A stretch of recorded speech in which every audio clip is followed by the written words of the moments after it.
This is fucking rule, alright? Yeah!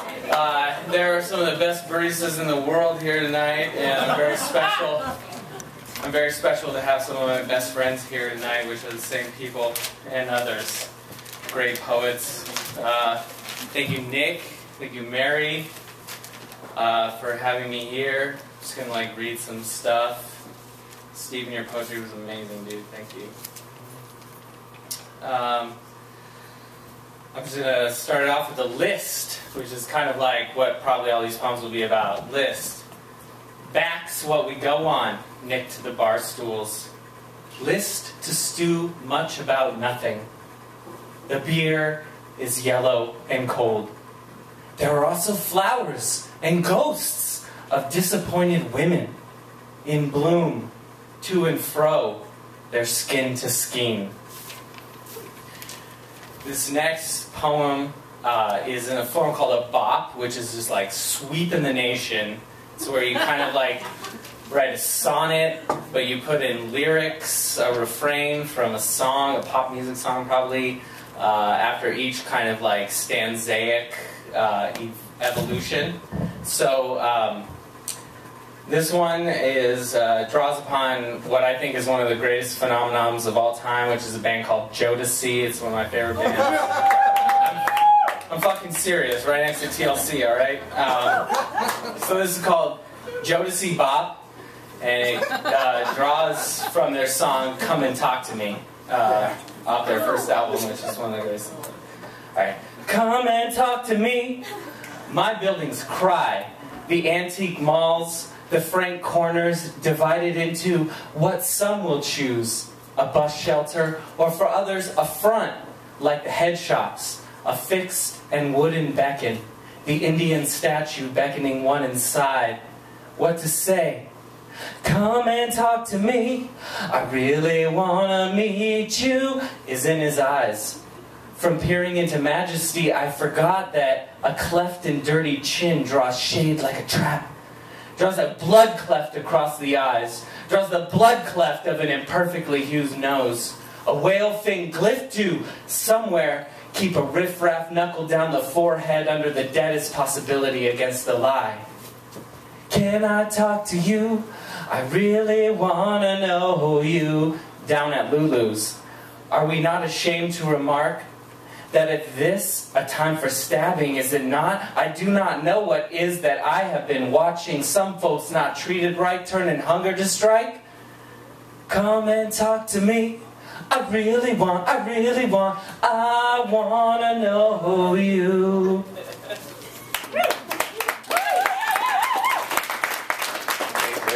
Thanks for bearing with that shit.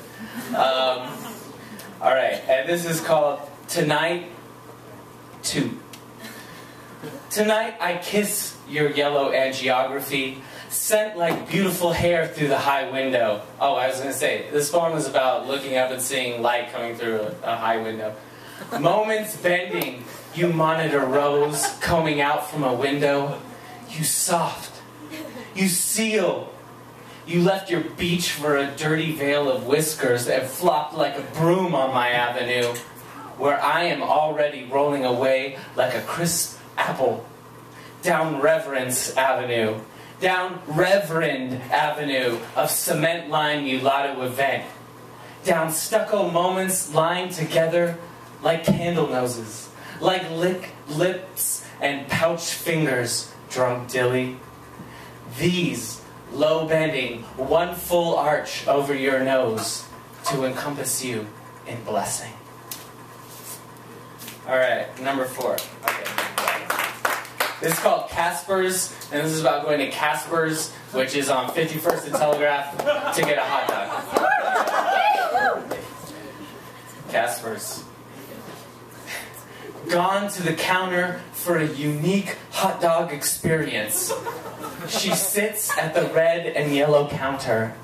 She sits and talks about going to Aspen, going to LA, her clients. She drops change and that hard ground laps it. The hungry are with good things. Every corner is rich with an umbrella.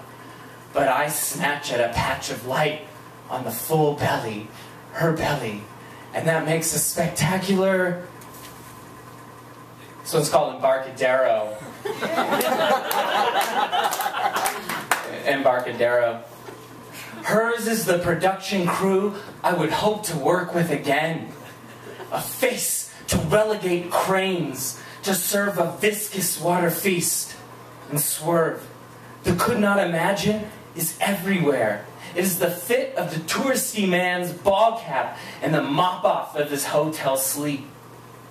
By that hand I would not stab, to bring out an eye for every heart. Alright, and now we're getting to some skateboarding poems. Skateboarding is the best thing to ever happen to me. But they're also called pool boy poems. Pool boy, Dogtown. Pool boy, the sexualized object. Pool boy, a minor in billiards halls. I mean, like, all the above, man. Alright. Street skating poem. Intercourse of Embarcadero lungs. Lanes of throat. I skate down a woman's face toward the bay. Behind the beat of a junk ship, towing a caterpillar from its dark armpit. I skate past you, coring shrieks of wind. Fluttering band-aids, navel in my wake. There is an integrally loud air, a bridge to belly motion. Man, I fucked that up. Oh well. That's what happens when you revise, like, before you're reading. Thanks, girl. Okay. This poem is about talking to a principal of Claremont Middle School, and someone said that the greatest tragedy earlier tonight was like, the greatest tragedy was living a life with no irony. And I think I was really insecure about that, but I realized that this was very ironic. I was about to write this poem called Healing Process, and I went to San Francisco to skate, and I like really fucked myself up, and I'm still recovering from it. And it's called Healing Process / Original Firmament. A principal on crutches mentions to me the healing process over a coffee. How was I to know anything about her only child dead that day?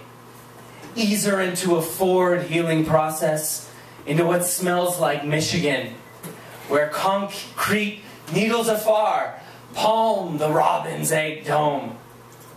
Just a plash healing process from trousers onto Mission Street. Just drops of relic. And I think of all having as a stamp collection or sex. Like that. Provisional, maybe.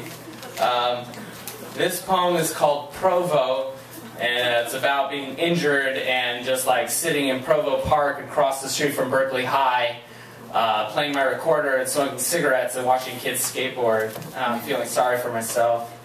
It's called Provo. Assembled at... Oh, and it has a quote from a new favorite band of mine called the Ink Spots. I went through this 40s pop phase and I found the Ink Spots. It's called The Blabbering Trees. Okay. Assembled at noon, they told me I'd never again stand on a wooden platform to proclaim the blabbering trees, where construction skaters flocks, pigeon and occasion, explosive backside big spin switch grind lines, 180s with arms raised to crooked heights. I sit plainly on a bench amidst the trees of competent rap, wispy manes of smoke. I'm out by the lawn where nothing ever gets old. A mother cries to her son, Kenji, Kenji, fucking Kenji. Some boy lions through, his joy bared on yellow wheels, an injured wrist. He is coming, sad only for the fewness of labor, to it such an infinite ledge harvest. And then, okay, 2 more poems. This one is about skating to Lake Merritt, but skating under an underpass, like 45th and Telegraph. There's a really cool underpass. It's like a big U shape. You can go down underneath. That's fun. But people live under there too. It's called Man Under BART.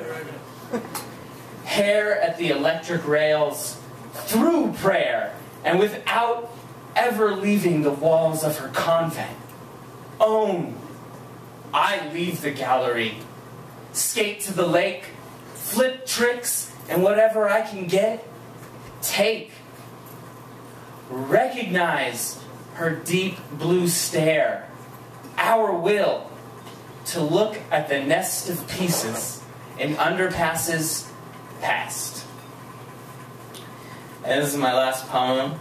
It's really old. It was birthed out of actually a wheat pasting project, and part of this was wheat pasted on the underpass on 42nd and Telegraph, right down the street. And it's pairs, so it's like two little things in opposition, and there's three of them. Number 1, wisteria body slithers, stickers of light, temple breath of magnified airs. I need Oakland like a hole in my hand, she said, slung over, but leashless. Number 2, across the street, predilection for skimming and dressing is not an arrest, an asphyxiation, not drowning. Bulbs strut the ground, fishable drifts of avenue, shades of red Jetta, exhaust. Coincidence. Number 3, highlighter jacket, iron, creases in offensively blue jeans. Just walk to the McDonald's. Make it kids, skating each other out in a parking lot. Thank you.